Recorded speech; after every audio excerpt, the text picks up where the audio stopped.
Live from New Delhi, you're watching DD India Live, India's voice to the world. I am Deepika Mehto, and coming up in the next 30 minutes. US divers recovered data recorder from crashed ship in Baltimore. All 6 construction workers missing after bridge collapse presumed dead. President Joe Biden hails Indian crew who alerted the authorities before deadly collision. India takes strong objection to the remarks of the spokesperson of the US State Department about casting aspersions on the Indian judiciary. Says states are expected to be respectful of sovereignty and internal affairs of others. Israeli team leaves Doha after blaming Hamas for dead end in truce talks with unreasonable demands.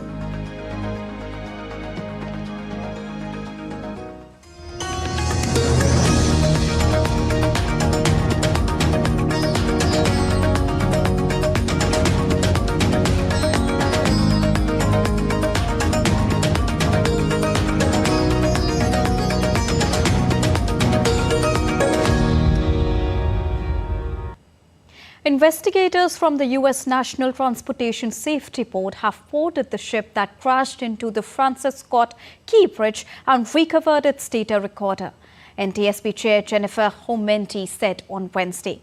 The recorder will be analysed and the agency will also examine whether dirty fuel played a role in the ship's power loss as part of its investigation into Tuesday's collision.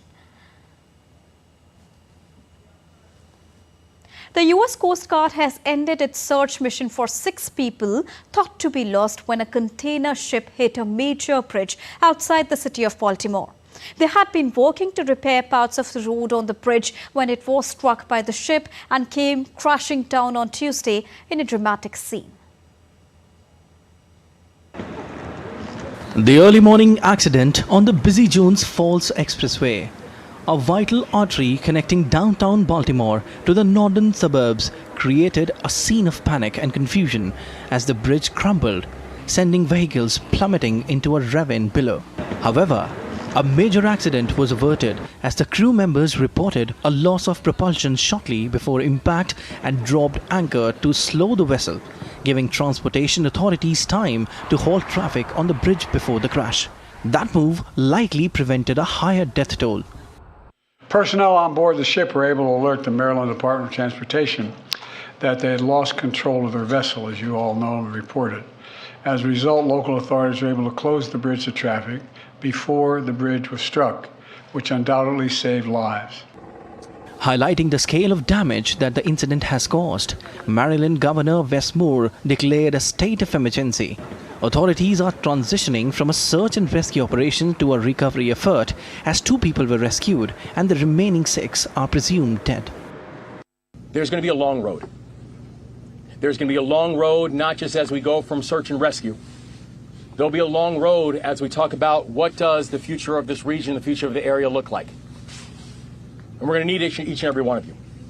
While U.S. Secretary of Transportation Pete Buttigieg said that rebuilding after the collapse of the Francis Scott Key Bridge in Baltimore, Maryland will not be easy. As President Biden has made clear, the federal government will provide all of the support that they need for as long as it takes. This is no ordinary bridge. This is one of the cathedrals of American infrastructure. It has been part of the skyline of this region for longer than many of us have been alive. So the path to normalcy will not be easy. It will not be quick. It will not be inexpensive. But we will rebuild together. Search divers were expected to return near dawn on Wednesday to the waters surrounding the twisted ruins of a bridge. Local officials have vowed to leave no stone unturned in determining the root cause of the collapse. Meanwhile, Singapore's Marine and Ports Authority said that the vessel had valid classification society and statutory certificates on its structural integrity and equipment functionality at the time of the incident. These big container ships can no longer go through this area near the bridge, and there is likely to be an impact on the supply chain system coming out of the east coast of the US as well. Caroline Malone in Baltimore for DD India. India has extended its condolences to all the affected in the Baltimore bridge collapse incident. Putting it on social media platform X, Our heartfelt condolences to all affected by the unfortunate accident at the Francis Scott Key Bridge in Baltimore. For any Indian citizens that may be affected, require assistance, the Embassy of India has created a dedicated hotline. Please reach out to us on +1 202 717 1996. This has been put by Indian Embassy in the USA. Now, the Israeli army released a video showing multiple strikes on Hezbollah infrastructure in Lebanon. The targets included a military compound in Farkila, a weapons storage facility in Hanain, and a building in Beit Yahun. The video comes as 3 Hezbollah militants were killed in Israeli airstrikes near northeast Lebanon on Tuesday, and at least 7 people were killed in another Israeli strike in southern Lebanon. Meanwhile, Hezbollah claimed it launched dozens of strikes at Kiryat Mona, an Israeli town over the border, resulting in the death of factory worker. DD India correspondent Sarah Coates gives us more updates from Tel Aviv. The Lebanese government claims that this strike in Al-Habariya actually didn't hit Hezbollah infrastructure. What it did hit is a medical facility, and these 7 people that were killed in these overnight strikes, they were reportedly volunteer paramedics, all men in their very early 20s. We do have a condemnation from the Lebanese Health Ministry, and also Hezbollah saying that it will further retaliate to this string of strikes, which, as I mentioned, killed those 7 people overnight. Now, today, rocket sirens have been ringing out throughout the morning in northern Israel, a real barrage of rockets sent over from southern Lebanon into northern Israel. A number of roads have been closed to civilian traffic up in the north, and there has been 1 man killed. Some of these rockets that were fired over, they actually made it through the Iron Dome missile defense system, hitting a number of buildings. One of those was a commercial building.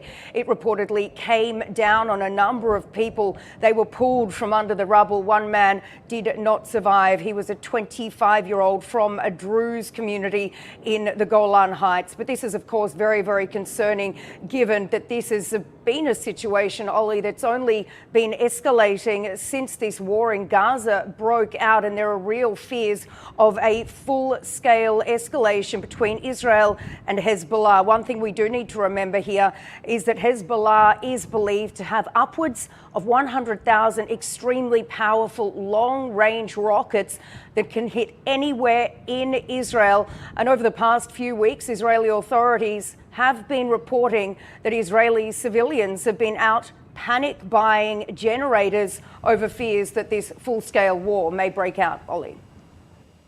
Now, truce talks between Israel and Hamas has fallen through.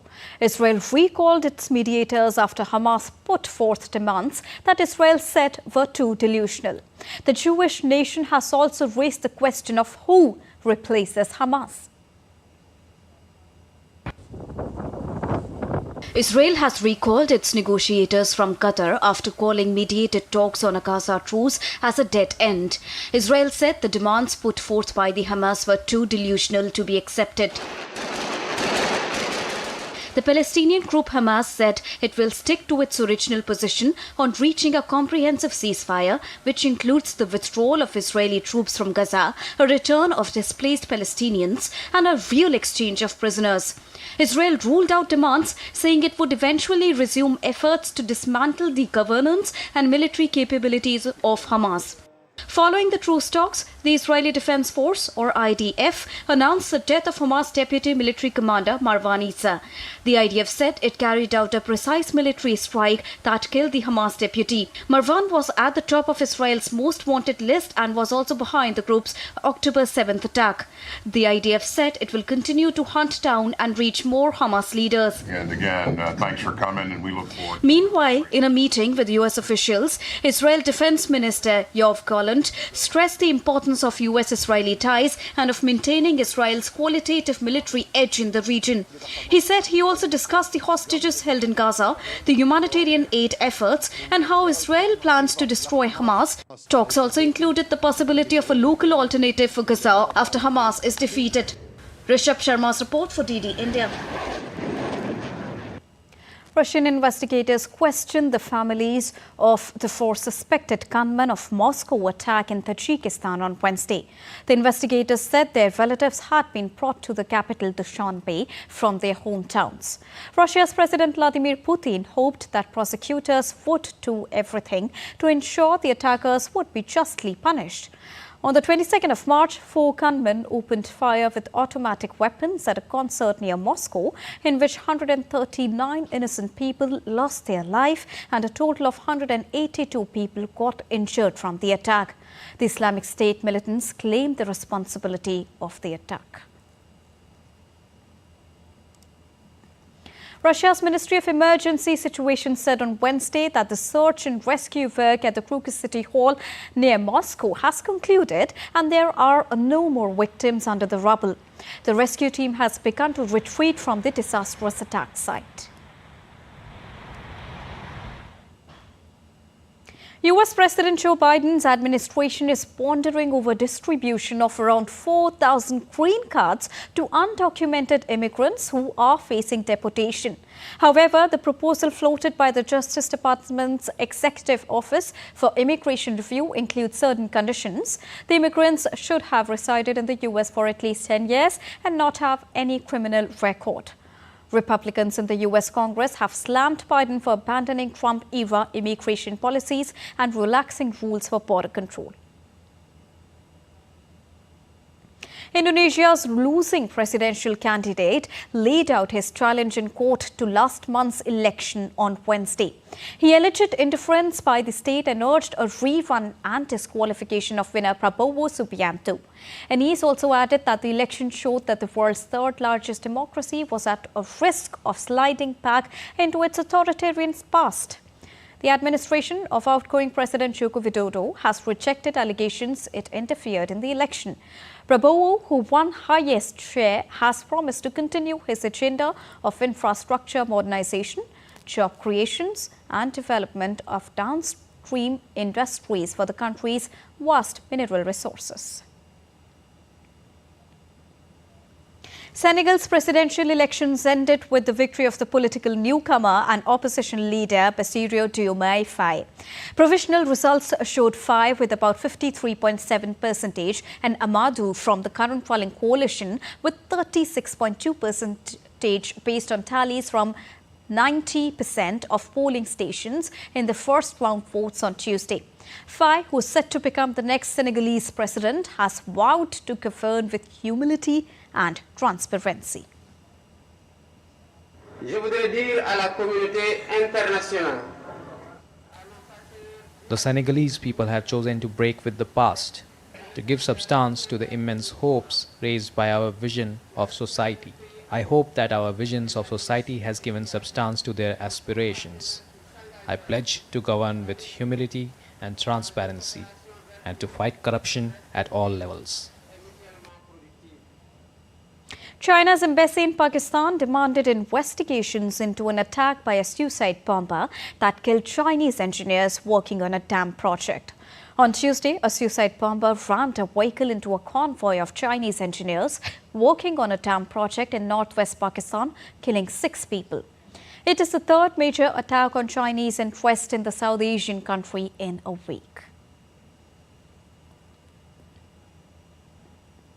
Thailand's lower house of parliament on Wednesday passed a marriage equality bill in a landmark step that moves the country closer to becoming the third territory in Asia to legalize same-sex unions. Members of parliament applauded as the committee on the draft bill waved LGBT flags after it was passed. Other members of the parliament also displayed the LGBT flags during the session. The bill had the support of all Thailand's major parties and was passed by 400 of the 415 lawmakers present, with 10 people voting against it. The bill now requires approval from the Senate and endorsement from the King before it becomes a law. The passing of the bill marks a significant step towards cementing Thailand's position as one of Asia's most liberal societies on lesbian, gay, bisexual and transgender issues, with openness and freewheeling attitudes coexisting with traditional conservative Buddhist values. And still to come on DD India Live. India's Ministry of External Affairs strongly objects to the remarks of US State Department spokesperson, says respects sovereignty and internal affairs of others. Candidates file nominations for 18th Lok Sabha election as today marks the last day for filing nominations for the first phase of 18th Lok Sabha polls. And in the 8th match of Indian Premier League today, Sunrisers Hyderabad all set to face Mumbai Indians.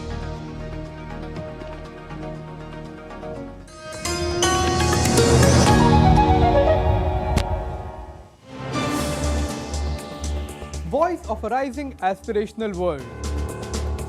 Stories of challenges, struggles and accomplishment. A world battling conflict, hunger and poverty. Embracing growth, development, science and technology. A voice of progress, a voice of unity. Watch Voice of the Global South with me, Akshay Dongre, only on DD India.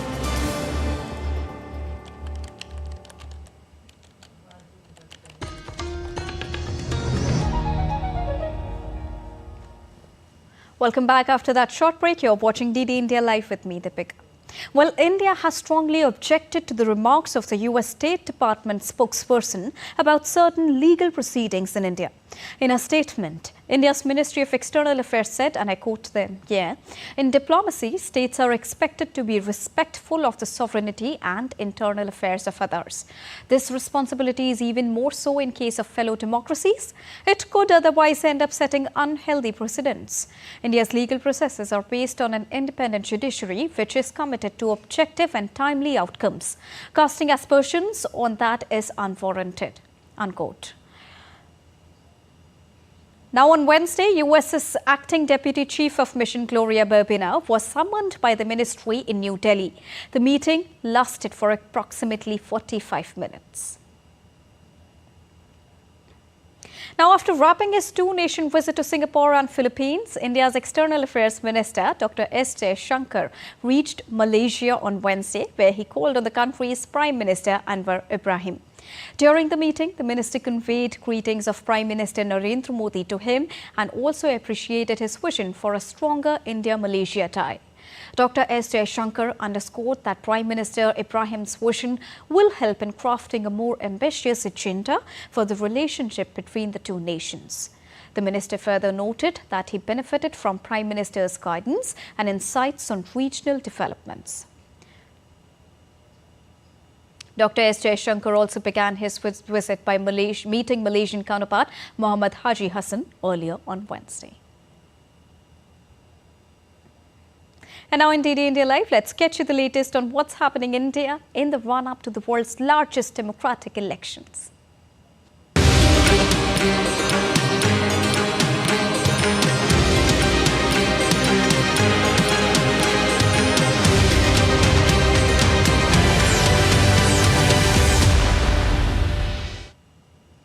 So today is the last day for filing nominations for the first phase of polls for India's lower house of the parliament.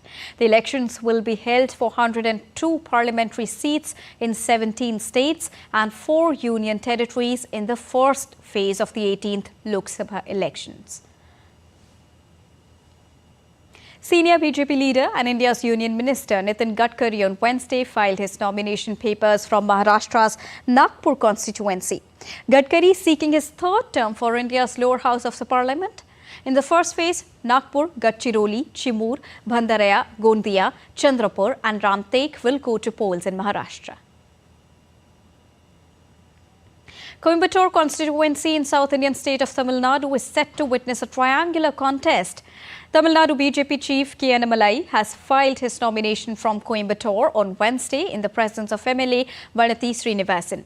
Coimbatore, which is one of 39 constituencies of Tamil Nadu, houses 6 assembly seats. AIA-DMK has filed G. Ramachandran, who filed his nomination on Tuesday. DMK has fielded former mayor of Coimbatore, Ganapati Rajkumar. The polling in Tamil Nadu's 39 parliamentary seats will be held in the first phase of the 18th Lok Sabha election on a single day, which is the 19th of April. Now, 40 candidates have filed nominations for the first phase of Lok Sabha elections in Indian state of Rajasthan so far. INDI Alliance candidates Amra Ram from the CPI filed his nomination from Sikar in the presence of veteran CPI leader Brinda Karat. Polling in the state will be conducted in 2 phases. Sikar will also go to polls in the first phase on the 19th of April. The BJP has released the list of 40 star campaigners for Madhya Pradesh in the run-up to the Lok Sabha elections. Prime Minister Narendra Modi, Union Ministers Amit Shah and Rajnath Singh, Party Chief JP Nadda, UP CM Yogi Adityanath are among the leaders who would campaign for the party. On the other hand, the Congress party also unveiled its 7th list of candidates for the upcoming Indian elections. In the list, the party has named 4 candidates from Chhattisgarh, including Devendra Singh Yadav, Biresh Thakur, Shashi Singh and Dr. Menka Devi Singh, while Advocate R. Sudha will contest from Myiladurai in Tamil Nadu. The Shiv Sena led by Uddhav Thackeray has also released its first list of 17 candidates for the upcoming Lok Sabha elections to the India's lower house of the parliament. Party has fielded former union ministers Anand Gite from Raigad, Arvind Sawant from South Mumbai and Amol Kirtikar from Mumbai Northwest constituency. The Congress party has also expressed displeasure over this candidature. Maharashtra, with 48 Lok Sabha seats, will vote in 5 phases beginning the 19th of April.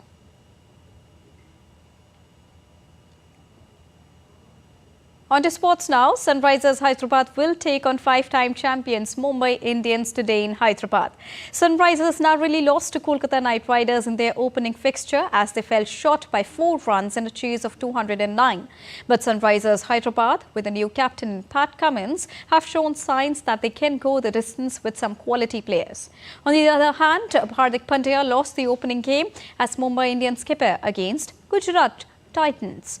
Now, despite the loss, Mumbai will be content that Jasprit Bumrah is fit and back and Rohit Sharma is in excellent form. In badminton, 2-time Olympic medalist PV Sindhu and ace men's shuttler Kidambi Srikanth will start their campaign at the Madrid Spain Masters tournament. Last year's finalist Sindhu will square off against Wen Yu Song of Canada in the round of 32 contest, while Kidambi Srikanth will take on a qualifier. PV Sindhu will hope to go the distance after having suffered a heartbreaking loss in the previous edition of the tournament. On the other hand, Kidambi Srikanth, whose run in the recently concluded Swiss Open Super 300 tournament came to an end after a semi-final defeat, will hope to make an impact after bowing out of the race for the Paris Olympics. Srikanth, who is playing his 9th tournament this season, will have the company of Kiran George and Satish Karnakaran in the tournament. And that's all for this edition of DD India Live. But let us know your thoughts on the news of the day. You can connect with us on Facebook, X, formerly known as Twitter, and Instagram. We will be back with more news as it breaks here on DD India. I am Deepika Mehto, and from all of us here in New Delhi, thank you so much for watching DD India Live. Namaskar.